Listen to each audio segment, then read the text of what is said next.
Hello everyone, I welcome you on the behalf of Rasa International School. I hope you all are doing good and safe at your homes.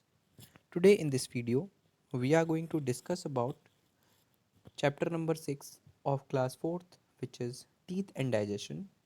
In this video, we are going to discuss about following topics: digestion and healthy eating habits, which is on your book page number 63 to page number 65. So let's start. Digestion. We need food to get nutrients such as protein, vitamins and minerals. तो हमें food चाहिए होता है, कोई भी काम अगर हम करते हैं तो उसके लिए हमें क्या चाहिए होता है, फूड चाहिए होता है. ठीक है, फूड से हमें क्या मिलती है, एनर्जी मिलती है और बहुत सारे न्यूट्रिएंट्स मिलते हैं जैसे कि proteins, vitamins and minerals. The food that we eat has to be first broken down into simple substances.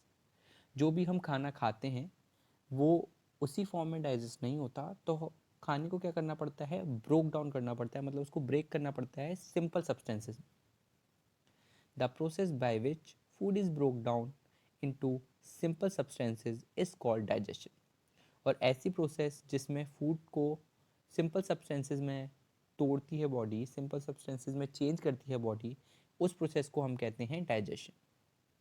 Different organs such as mouth, stomach, and intestines together make up the digestive system. तो हमारे digestive system में बहुत सारी organs होती हैं जैसे कि mouth, food pipe, liver, stomach, pancreas, small intestine, large intestine and anus. तो ये सब मिलके क्या बनाती हैं, ये सब मिलके बनाती हैं हमारा पूरा डाइजेस्टिव सिस्टम. सो एक एक करके इन सारी ऑर्गन्स के बारे में अब हम डिस्कस करने वाले हैं कि ये ऑर्गन्स करती क्या है और डाइजेशन में इनका काम क्या है. So first, digestion in mouth. तो जो डाइजेशन स्टार्ट होता है वो कहाँ से स्टार्ट होता है, वो हमारे माउथ से स्टार्ट होता है, क्योंकि अगर आप कुछ भी खाएंगे तो वो अपने माउथ के थ्रू ही तो खाएंगे. तो डाइजेशन कहाँ से स्टार्ट होता है, आपके माउथ के थ्रू. इसमें फर्स्ट प्रोसेस है chewing. This is the first step of digestion. As I have already told you, क्या है, ये पहला स्टेप है डाइजेशन का. The incisor help to bite the food. Incisor क्या है, ये क्वेश्चन आता है आप सबके माइंड में कि इंसीजर्स क्या है. तो इंसीजर्स क्या है, हमारे टीथ हैं, एक टाइप के टीथ है जो कि बिल्कुल हमारे आगे प्रेजेंट रहते हैं ना, उन्हें कहते हैं हम इंसीजर्स. इंसीजर का काम क्या होता है, खाने को काटने का काम करते हैं incisors. The molars and premolars grind the food to change it into a paste. और हमारे दो टाइप के टीथ और होते हैं, प्री मोलर्स और मोलर्स, जिनका काम क्या होता है, जिनका काम फूड को ग्राइंड करना होता है. ठीक है, उसको पीस कर उसको पेस्ट बनाने का काम होता है हमारे मोलर्स एंड प्री मोलर्स का. This is called chewing. और इसको क्या कहते हैं, च्यूइंग कहते हैं, यानी कि इसको कहते हैं हम चबाना. The saliva present in our mouth mixed with the food to make it soft. और हमारे माउथ में क्या होता है, टीथ के अलावा सलीवा प्रेजेंट होता है. सलीवा क्या करता है, वो फूड के साथ मिल जाता है और फूड को क्या बना देता है, फूड को बना देता है बिल्कुल soft. It also breaks down insoluble starch into soluble starch for easy digestion. अब ये क्या करते हैं, ये कुछ insoluble starch होते हैं, मतलब जो कि हमारी बॉडी में सॉल्युबल नहीं है, घुलनशील नहीं है, हमारी बॉडी इसको ऑब्जर्व नहीं कर पाती, तो उसको क्या कर देते हैं, सॉल्युबल शुगर्स में चेंज कर लेते हैं ताकि उनका भी डाइजेशन आसानी से हो सके. च्यूइंग के बाद प्रोसेस क्या आती है आपकी, swallowing. The tongue pushes the food down with the help of the food pipe. अब हमारी जो टंग है वो क्या करती है, इस खाने को पुश कर देती है नीचे की तरफ, किसकी हेल्प से, फूड पाइप की हेल्प से. The movement of muscles in the throat force the food to pass through food pipe into the stomach. अब इसमें क्या होता है, ये जो हमारा थ्रोट है यानी कि गला, इससे आपका जो फूड फूड पाइप क्या करता है, मेन काम फूड पाइप का ये है, जो माउथ का खाना है उसको स्टोमक तक पहुंचाना. माउथ का खाना पेट तक पहुंचाने का काम कौन करता है, फूड पाइप करता है. ऑलराइट, तो यही होता है फूड पाइप. नेक्स्ट आ जाता है डाइजेशन इन स्टोमक. अब डाइजेशन स्टोमक में कैसे होता है वो हम एक बार देख लेते हैं. The stomach is a hollow bag made of muscles. Stomach क्या है, स्टोमक है एक हॉलो बैग. आपका जो पेट है वो क्या है, एक हॉलो बैग यानी कि खाली थैला है मसल्स का. मसल्स का बना हुआ एक खाली थैला है. It contains digestive juice which further break down the protein present in food into simpler form. अब इसमें क्या प्रेजेंट होते हैं, इसमें प्रेजेंट होते हैं डाइजेस्टिव जूस। अब ये डाइजेस्टिव जूस क्या होते हैं, डाइजेस्टिव जूस मतलब जो फूड का डाइजेशन में काम आने वाले जूस होते हैं उन्हें कहते हैं हम डाइजेस्टिव जूस। ये करते हैं, ब्रेक डाउन करते हैं, ठीक है, सिंपल सब्सटेंसेज में तोड़ते हैं प्रोटीन्स को।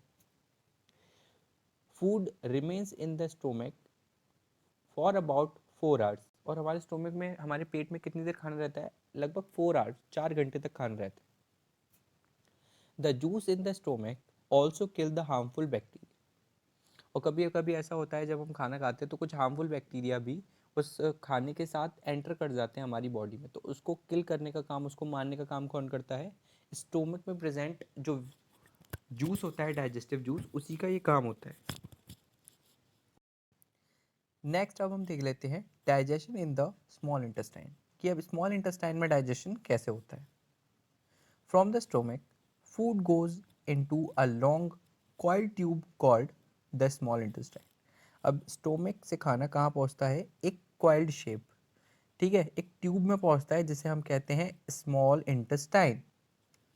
The juice secreted by the small intestine and the digestive juice produced by the liver and the pancreas enter into the intestine and break down the food further to complete the process of digestion. अब small intestine में होता क्या है ये जान लेना हमारे लिए बहुत इंपॉर्टेंट है। तो दो ऑर्गन्स होते हैं आपके, एक होता है लिवर और एक होता है पेनक्रियाज। ये क्या करते हैं, स्मॉल इंटेस्टाइन में डाइजेस्टिव जूस को क्या कर देते हैं, छोड़ देते हैं। जैसे कि आपके डाइजेस्टिव जूस स्टोमक में भी थे ना, वैसे ही लिवर और पेनक्रियाज क्या करते हैं, स्मॉल इंटेस्टाइन में डाइजेस्टिव जूस छोड़ देते हैं और फूड का डाइजेशन करने में हेल्प करते हैं। The digested food is now in the form of a liquid. और अब स्मॉल इंटेस्टाइन में, ठीक है, अब फूड किस फॉर्म में, अब फूड हो गया लिक्विड फॉर्म में। It is absorbed into the blood through the walls of the small intestine. अब क्या होगा, अब हमारी स्मॉल इंटेस्टाइन इस खाने को ऑब्जर्व कर लेगी, क्योंकि ये लिक्विड फॉर्म में ना, तो इसको अभी आराम से ऑब्जर्व कर सकती है। देखा, आपने सॉलिड खाया कुछ भी, आपने पराठा खाया, आपने रोटी खाई, और वो किस में चेंज हो गया, वो चेंज हो गया लिक्विड में।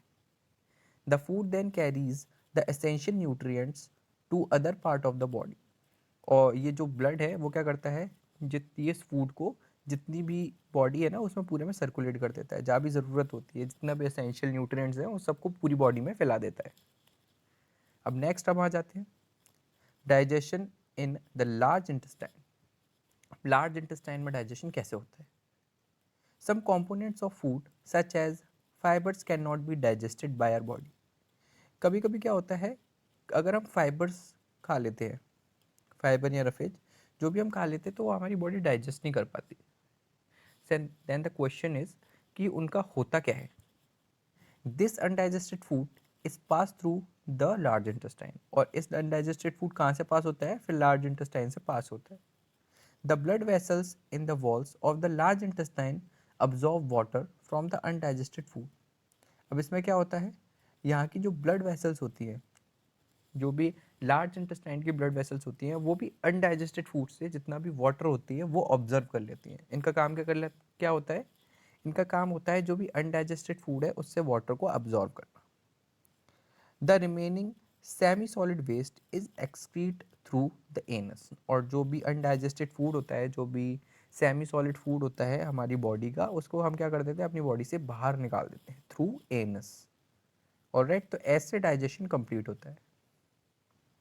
नाउ एक बहुत इंपॉर्टेंट टॉपिक पर अब हम डिस्कशन कर लेते हैं, which is healthy eating habits, जो कि बहुत इंपॉर्टेंट है प्रेजेंट सिनेरियो में भी और वैसे भी, कि हेल्दी ईटिंग हैबिट्स क्या होती हैं। Here are some of the healthy eating habits we should follow these habits for the proper functioning of our digestive system. तो इनको हमें क्यों फॉलो करना चाहिए, इनको हमें फॉलो इसलिए करना चाहिए ताकि हमारा जो डाइजेस्टिव सिस्टम है वो प्रॉपरली वर्क करे, ठीक है, प्रॉपरली फंक्शन करे। तो फर्स्ट क्या है, wash hands with soap before and after all meals. तो हमें खाने से पहले और खाने के बाद क्या करना चाहिए, अपने हैंड्स को सोप से धोना चाहिए। ये बहुत इंपॉर्टेंट है, क्योंकि हमारे हैंड्स पर क्या होते हैं, बहुत सारे बैक्टीरियाज होते हैं, ठीक है, जो कि हमें दिखते भी नहीं है। अगर हम खाना हाथ धोए बिना खाएंगे तो क्या होगा, वो बैक्टीरिया हमारी बॉडी के अंदर चले जाएंगे, तो it is not good for us. Eat all meals at a fix time every day. और हमें हर मील का एक टाइम बना लेना चाहिए कि हमें खाना खाना है तो इतने बजे खाना है, इतने बजे खाना है। इरेगुलर टाइम पे कभी भी हमें फूड नहीं कंज्यूम करना चाहिए। Eat slowly and chew the food properly, हमें आराम आराम से खाना चाहिए, बहुत जल्दी नहीं है, ठीक है। आराम आराम से हमें खाना खाना चाहिए और हमें खाने को प्रॉपरली चबाना चाहिए। ऑलराइट, ये बहुत इंपॉर्टेंट है। ऑलवेज अवॉइड ओवर ईटिंग, कभी भी आपको ओवर ईटिंग नहीं करनी चाहिए। जैसे आपके मन का खाना बना, कुछ अच्छा बन गया, तो ऐसा नहीं है कि आप उसको खाए चले जा रहे हैं, ठीक है ना। आपको खाना है तो बहुत सारा खा लिया, तो ये ओवर ईटिंग होती है। ओवर ईटिंग की वजह से हमारा डाइजेस्टिव सिस्टम क्या होता है, हेल्दी नहीं रहता है। Do not drink water while having your meal, drink it an hour before और an hour after the meal. तो कभी भी हमें क्या करना चाहिए, वाटर नहीं पीना चाहिए। जब भी हम खा रहे होते हैं मील, तब हमें वाटर नहीं पीना चाहिए, ठीक है। 1 घंटे पहले या 1 घंटे बाद हम वाटर पी सकते हैं मील के। Rinse your mouth after eating every meal, हमें क्या करना चाहिए, अपने कुल्ला करना चाहिए माउथ का, क्योंकि बहुत सारे ऐसे जो होते हैं ना, छोटे छोटे पार्टिकल्स होते हैं जो टीथ में अटक जाते हैं, which is not good for our teeth as well. Do not exercise और प्ले इमिडिएटली आफ्टर ईटिंग, हमें कभी भी खाने के जस्ट बाद ना तो खेलना चाहिए और ना ही क्या करनी चाहिए, एक्सरसाइज करनी चाहिए। Eat a balance diet that contains all the nutrients in adequate quantities, हमें हमेशा क्या खानी चाहिए, बैलेंस डाइट खानी चाहिए। बैलेंस डाइट का मतलब ये है कि उसमें सारे न्यूट्रिएंट्स होने चाहिए, उसमें फैट्स होने चाहिए, उसमें कार्बोहाइड्रेट्स होने चाहिए, विटामिन मिनरल्स प्रोटीन्स, उसमें सब कुछ होना चाहिए, ठीक है। इसे कहते हैं बैलेंस डाइट। तो हमें हमेशा बैलेंस डाइट कंज्यूम करनी चाहिए। Eat all seasonal fruits and vegetables, हमें सारी सीजनल फ्रूट्स एंड वेजिटेबल्स खाने चाहिए, क्योंकि बहुत सारे सीजन्स में जैसे मैंगो आते हैं, गुआवा का सीज़न आता है, तो वो हम सब कंज्यूम करना चाहिए। Do not eat too much processed food, ज़्यादा पका हुआ खाना हमें नहीं खाना चाहिए, ठीक है। उसको डाइजेस्ट करने में बॉडी की बहुत एनर्जी वेस्ट होती है। ड्रिंक इनफ वाटर, हमें इनफ वाटर पीना चाहिए। Eat enough dairy products such as cheese and curd, हमें क्या करना चाहिए, डेयरी प्रोडक्ट्स भी कंज्यूम करने चाहिए। जैसे कि डेयरी प्रोडक्ट्स में आ जाते हैं आपके मिल्क, चीज़, कर्ड, ये सब हमें खाना चाहिए, जिससे हमारी बॉडी क्या रहती है, हेल्दी रहती है। Alright, so thank you so much for today. I hope you all are doing great at your homes. Thank you so much.